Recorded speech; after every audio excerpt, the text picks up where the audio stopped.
I stood at the window of my new apartment on the 14th floor, holding a mug of coffee that had gone cold an hour ago, watching the city lights blur in the rain below.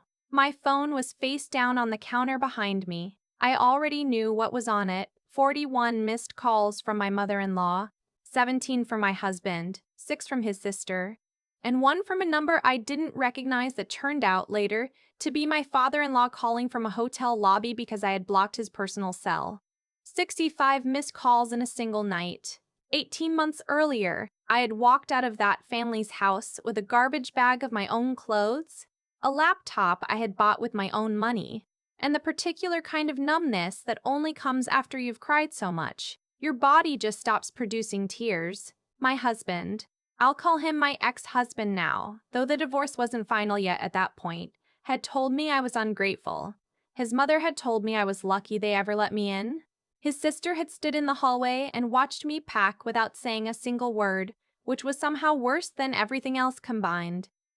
I drove to an extended stay motel off the highway outside Columbus and paid for 2 weeks with a credit card I had kept in my own name.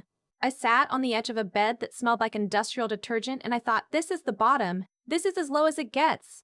I was wrong, but not in the way I expected. Let me go back to the beginning, because the beginning matters. I was 28 when I married into that family. I had grown up in a small town in southeastern Ohio, raised by a mother who worked double shifts at a distribution center and a father who fixed HVAC systems until his knees gave out. We didn't have much, but we had a kind of dignity that came from knowing exactly who we were and what we owed each other. When I got a full scholarship to Ohio State, my parents drove me there in a truck with a cracked dashboard, and my dad cried in the parking lot of my dorm and tried to hide it by pretending he had something in his eye. I studied mechanical engineering. I graduated in the top 15% of my class. I got a job at a mid-size aerospace components manufacturer in Columbus that most people haven't heard of, but that makes parts that end up in aircraft you've definitely flown on. I was good at my job.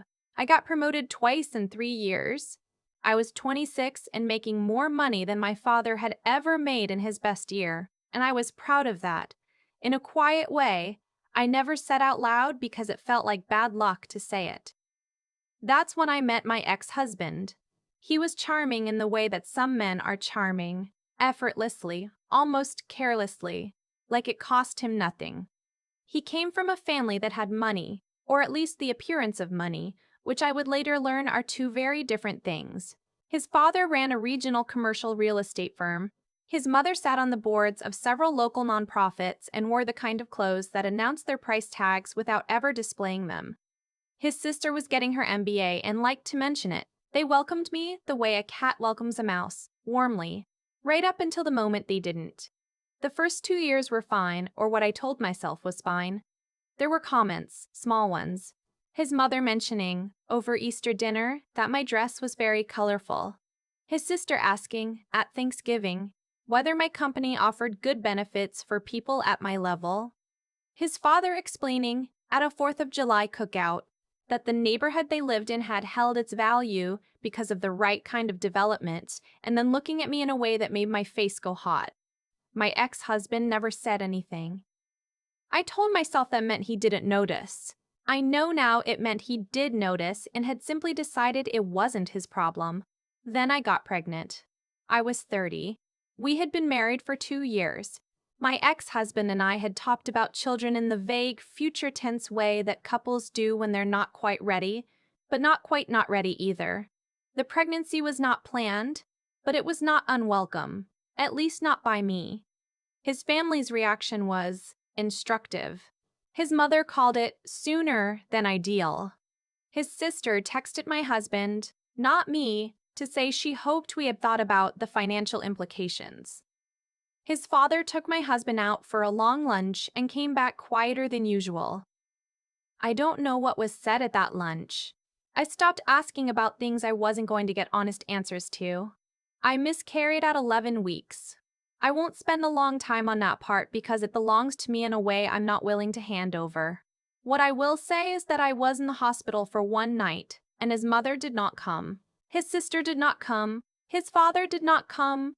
My own mother drove 4 hours from her house with a casserole dish wrapped in foil and sat next to my bed and held my hand and didn't try to say anything useful because she understood there was nothing useful to say. My mother-in-law sent flowers. The card said, "Thinking of you in this difficult time. Everything happens for a reason." I read that card 3 times. I put it face down on the hospital windowsill. I never mentioned it to anyone in that family. But I kept it. I filed it away in the part of my brain where I was keeping records, because some part of me already knew, even then, that I was going to need records. My marriage deteriorated slowly. Then all at once, the way Hemingway said about going bankrupt, the slow part took about 18 months. My ex-husband started working later. He started having dinners with colleagues that ran past midnight.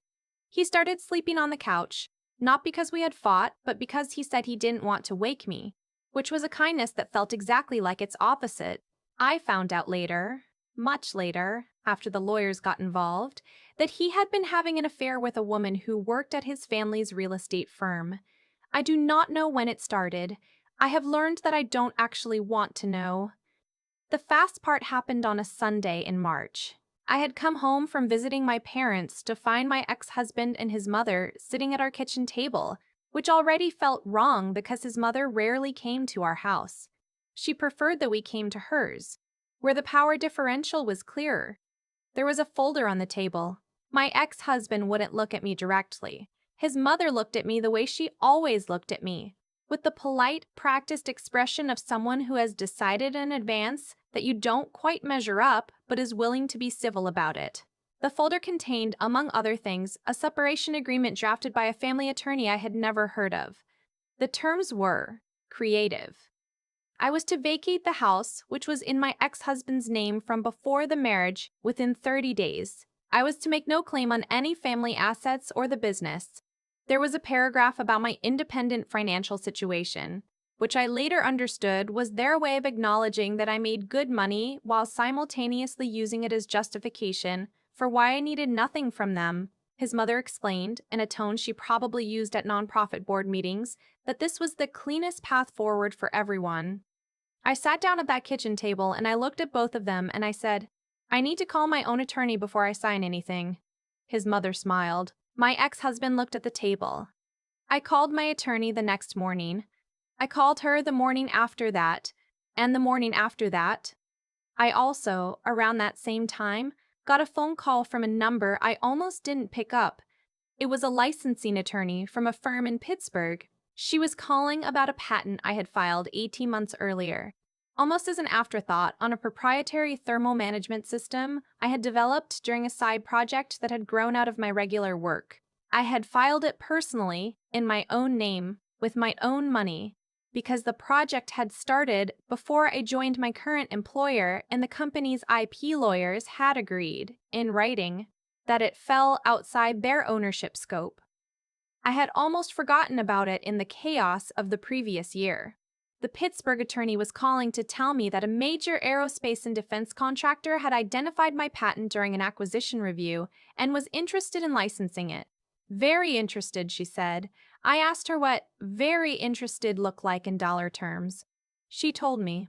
I sat in my car in the parking garage of my office building for 20 minutes after that call, just sitting there with the phone in my lap, staring at the concrete wall in front of me. The number was not $46 million. I want to be precise here because I'm telling my own story and the details belong to me. The licensing deal, once the negotiations were complete and the agreements were signed, was worth $2.3 million upfront, plus royalties structured over 7 years. With the projected royalty schedule, the total value over the term of the agreement was estimated at somewhere between $11 and $14 million, depending on production volume. My attorney in Columbus, not the divorce attorney, the IP attorney, told me it was one of the cleanest individual patent licensing deals she had seen in the aerospace sector in the past decade. I did not tell my ex-husband. I did not tell his family. I told my mother, who cried on the phone, and my father, who said, "Well, I'll be damned," 3 times in a row and then had to go sit down. The divorce proceedings were already underway. My attorney had reviewed the separation agreement his family's lawyer had drafted and described it, professionally and carefully, as not in your interest in several significant respects. We counterfiled. My ex-husband's family hired a more aggressive attorney. Things got complicated. There was a period of about 6 weeks where I was waking up at 4 in the morning with my heart pounding, running through worst-case scenarios in the dark. The licensing deal became public, as these things eventually do, through a trade publication that covered aerospace industry news. It was a small item, a 2-paragraph mention of the contractor's acquisition activity that names the patent and the licensor. My name. My ex-husband's attorney found it within 48 hours. That was when the 65 missed calls started. My mother-in-law called me 11 times in one evening. I know because my phone logged every one. She left 4 voicemails. The first one was measured and almost warm, which was its own kind of alarming. She said she hoped we could talk, that she thought there had been some misunderstandings, that family was important and she'd always thought of me as family. The second voicemail was less warm. The third one dropped the pretense almost entirely. The fourth one, I've listened to it maybe 6 times, not out of masochism, but because I wanted to understand exactly what I was dealing with. The fourth one included a suggestion that the patent might have involved company resources in ways that should be examined, and that she had contacts in the industry who would be very interested in that conversation. I forwarded all 4 voicemails to my attorney that night. My ex-husband showed up at my apartment building the following Saturday morning. He stood in the lobby and asked the front desk to call up to my unit. I watched on my phone's building app as he stood there in a jacket I had bought him for his birthday 2 years earlier. I did not pick up. He waited for 40 minutes and then left. His sister sent me a long text message that I read once and then screenshotted for my records. The message covered a lot of ground. It covered how I had always been difficult, how I had never really tried to be part of the family, how I had been calculating from the beginning, a word she used twice, how the patent was probably not as valuable as I thought and I should be careful about counting on things that aren't certain. And then, in the final paragraph, a pivot, if we could all just sit down together. She was sure there was a way to handle the financial situation that was fair to everyone and kept unnecessary legal costs to a minimum. I thought about that word, everyone. I thought about who it included and who it was really for. I didn't respond.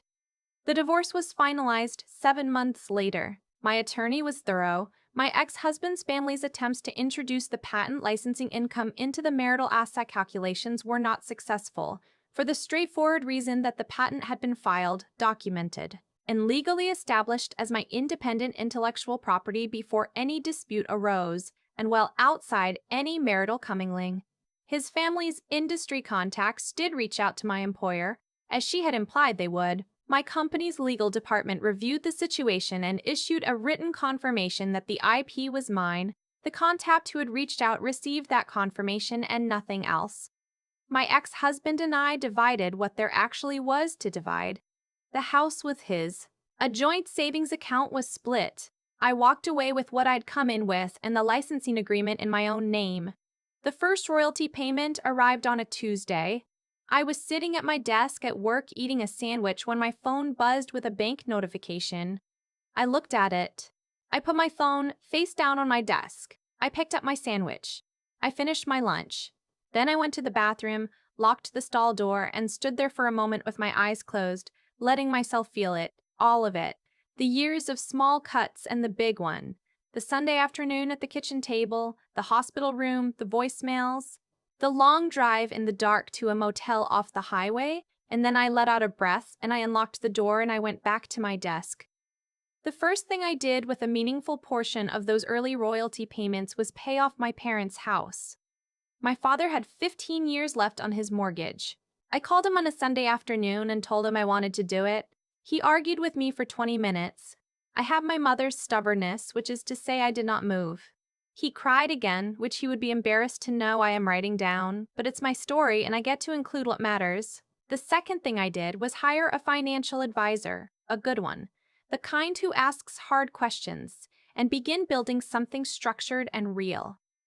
I bought a small condo in Columbus in a neighborhood I actually liked, not a neighborhood chosen for its social signals. I have a porch that faces west and I sit there with coffee on weekend mornings and it's mine in a way that nothing in that other life ever quite was. I kept working. I got promoted again. The engineering work I do has real outcomes in the world, and I am not modest about that because I worked hard for the ability to do it, and false modesty serves nobody. My ex-husband, as far as I know, is still working in his family's real estate firm. I heard through someone we both known that his father's firm had lost a major commercial contract last year and was going through a difficult restructuring. I did not call anyone to get more details. I noted it, the way you note a weather change, and moved on. His mother did send one more letter, about 8 months after the divorce was finalized. It arrived at my old address and was forwarded to my P.O. box. It was handwritten on her personal stationery, cream-colored with her initials at the top, and it ran to 2 full pages. The first page was an accounting of everything the family had done for me during the marriage, the holidays, the introductions, what she called the opportunities that had come through their connections. The second page shifted into something that wanted to look like an olive branch but had the shape of a request. She wrote that she hoped I hadn't let the unpleasantness close me off entirely, that family was complicated, but resilience was a virtue, and that if I ever wanted to reconnect, she would welcome that. I held the letter for a moment. I read it twice, because I wanted to be sure I understood exactly what it was. Then I filed it in a folder I keep for legal records. Because you never know, and I went back to my evening. I don't spend a lot of time thinking about what they expected would happen. I think they expected that without them, I would be less. That the money would change the calculation and I would be grateful for the recalculation. I think his mother in particular expected that I would call her back. She had spent a long time operating in social systems where she controlled the flow of access and belonging, and she had come to believe that her approval was a commodity people needed. She wasn't entirely wrong about that in her world. She was just wrong about me, what they never understood, and I've had time to think about this now, sitting on my west-facing porch in the mornings, is that being treated like you don't belong somewhere for long enough teaches you how to build a place where you do. Every Christmas I spent feeling like a guest in that house. Every dinner party where I was the person the conversation moved around rather than the person it moved toward. Every time his mother looked at my dress or my background or my family and found it slightly lacking, all of that was information. It was telling me, clearly and consistently, that I was building my life inside a structure that was not built for me. And eventually, I stopped. Getting pushed out was the ending of something that had already ended a long time before. The grief was real. I want to say that plainly because I think people sometimes expect stories like this to be cleanly triumphant, and mine is triumphant, but it is not clean. I grieved the marriage I had thought I was in. I grieved the family I had thought, in the early years, I might eventually belong to. I grieved the child I lost in that hospital room, and the way that loss was handled. That grief is real, and it belongs to the story. But grief and defeat are not the same thing. I learned that in a motel room off the highway outside Columbus, sitting on a bed that smelled like industrial detergent, with my whole life apparently in pieces around me. I learned it again in a parking garage, staring at a concrete wall with a phone in my lap and a number I had to sit with for 20 minutes before I could absorb. The thing about being the person a family treats as the outsider is that you develop an interior life they can't touch. You build your own judgment because theirs isn't available to you. You build your own standards because you learn, eventually, that theirs are about something other than you. They couldn't reach me on the 65th call any more than on the first one. Not because I had hardened into something cold, I don't think I have, but because the connection they thought they had to me was never real. It was a connection to what they thought I might be useful for, and I had simply stopped being useful to them in the way they'd planned. I have a good life. I want to say that without hedging. I have work I'm proud of, and a home I chose, and parents I call on Sunday afternoons, and friends who knew me before any of this, and will know me after. I have a porch that faces west. The morning light in Columbus in early spring, when the sky goes that particular pale gold before the sun fully clears the horizon, that light has been here my whole life. It was here during the hard years, too. It doesn't change based on what you've been through or who counted you out. I make a point of being awake for it. If you've ever built something real from the rubble of a life someone else tried to define for you, I want you to know that the rubble is not the end of the story. It's the material. Leave a comment and tell me what you built. Subscribe if you want to be part of this community. I'll be here every week with another story about choosing yourself when the world, or the family you married into, told you not to bother. There's a moment I keep coming back to. Not the phone call from Pittsburgh, not the bank notification on a Tuesday afternoon, not even the night I drove to that motel with a garbage bag of my own clothes on the back seat. The moment I keep coming back to is simpler than all of that. It's my father standing in a parking lot trying to hide the fact that he was crying. That was the real beginning of everything, not the beginning of the hard part. The hard part came later in the form of a Sunday afternoon and a folder on a kitchen table and a mother-in-law who had already decided how the rest of my life was going to go. But the beginning of who I actually was. My father cried in that parking lot because he understood that what I had built from nothing handed to me. And that meant it was real. I think about that now when I think about what happened with Richard and Patricia and the family I married into. They looked at me and saw someone who could be managed, someone who would stay grateful for access to a life she hadn't been born into. What they miscalculated, and it's an honest miscalculation because I don't think they were capable of seeing it, is that I had never actually needed their version of belonging. I had learned, long before I met any of them, how to locate my own worth without outside confirmation. That's not a talent you're born with. It's a discipline. It comes from years of doing the work when no one is watching and deciding, quietly, that the work itself is the point. The patent didn't make me who I am. I want to be clear about that. The money clarified things, the way money always does. It strips away the social fictions and shows you exactly what people were really after. But the thing that actually protected me was something I had been building since I was a girl in southeastern Ohio watching my parents trade sleep for stability. The understanding that your integrity is not a bargaining chip. You don't adjust it for the room. You don't soften it to make a family dinner go smoother. Adrienne's integrity. My integrity was the one thing Patricia's voicemails could not reach. She could threaten my professional reputation. She could send her contacts. She could write 2 pages on cream stationery. And none of it landed because there was nothing there to leverage. I had not cut corners. I had not borrowed from anyone's goodwill. Everything I had was accounted for. That's what I mean when I say the hard years were also the useful years. When Sandra texted me that word, calculating, she meant it as an indictment. What she didn't understand is that clear thinking is not a character flaw. Knowing the difference between a contract and a relationship, keeping records, reading the fine print on a separation agreement before you sign it, calling your own attorney.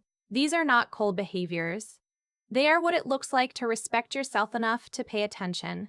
And then there's the part that's harder to talk about, the grief, the miscarriage, the hospital room where Richard and Patricia did not come. I am not going to make that tidy. Some things don't resolve into lessons. They just become part of the ground you're standing on, and you learn to stand on it anyway. The resilience I found in that period was not the cheerful kind. It was the kind that looks a lot like stubbornness from the outside. Getting up the next morning, eating something, going back to work. Not because everything was fine, but because the alternative was letting them win a war they didn't even know they were in. What happened to them afterward was not something I arranged. I didn't need to. Actions have weight. Choices accumulate. A family that runs on manipulation and social performance will eventually run out of people to perform for, and the bill comes due in ordinary, unglamorous ways. A lost contract, a restructuring, a set of phone calls that go unanswered. I have a west-facing porch and a paid-off mortgage on my parents' house and work that matters. I earned all 3. That's enough. That has always been enough.